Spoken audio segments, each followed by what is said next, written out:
এদিকে দেশের তামাক খাতের সবচেয়ে বড় প্রতিষ্ঠান ব্রিটিশ আমেরিকান টোবাকো বাংলাদেশ এ প্রতিষ্ঠানের বিরুদ্ধে অভিযোগ বড়। নানা সময়ে ভ্যাট ফাঁকি দিয়ে আলোচনায় থাকে কোম্পানিটি। চলতি অর্থ বছরের বাজেটের বিপুল পরিমাণ সিগারেট শুল্ক কর দিয়ে ওয়ার হাউসে মজুত করে রাখে এই বিএটি, তবে বিক্রি করে বর্ধিত মূল্য।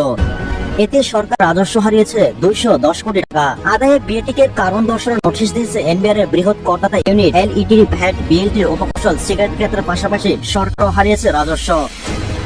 এলটিইউ ভ্যাটের পক্ষ থেকে ডিলার ডিস্ট্রিবিউটর পর্যায়ে সরবরাহ মূল্য জানতে চাইলে কৌশলে এড়িয়ে যায় বিএটি। চলতি বছরের 5 জুন কোম্পানির ওয়ারহাউসে মজুদের তথ্য নয় এলইটিইউ। 6 জুন বাজেট ঘোষণার দিন সিগারেটের নতুন স্তর ভিত্তিক মূল্য ও সম্পূরক শুল্ক বিবেচনায় শুল্ক কর প্রযোজ্য। বাজেট ঘোষণার আগে বিএটি এর মজুদ সিগারেট ডিলার্স ডিস্ট্রিবিউটর পদ সরবরাহ রেট জানতে চেয়ে চিঠি দেয় এলইটিইউ। টিম টিআরসি হৃদয়ে ধারণ করে বাংলাদেশ, দ্য রিয়েল কনসালটেশন, স্বচ্ছ ভ্যাট আইনে দক্ষ ন্যায্য ভ্যাট প্রদানে।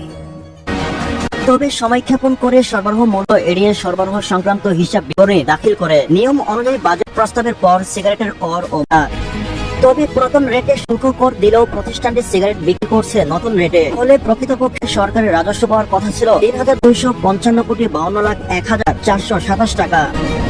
বাজেটে মার পেছে গ্রাহকের পকেট থেকে বিএটি 210 কোটি 86,33,442 টাকা রাজস্ব ফাঁকি দিয়েছে।